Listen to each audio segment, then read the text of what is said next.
personal rep ba ang hanap mo, kaibigan? Ito, oh.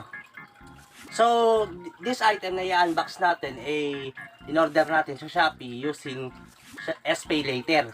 So, ipa-flash natin sa screen kung hindi ka pa marunong mag-activate ng SPay Later mo. And, andito naman sa baba, yung kung paano maka-order gamit yung SPay Later. So, dalawang video yan. So, before that, unbox po muna natin to nang makita nyo yung product. So, with that, intro muna tayo.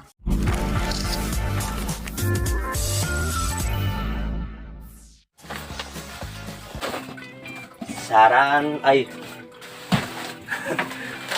may cover pa pala. Saran!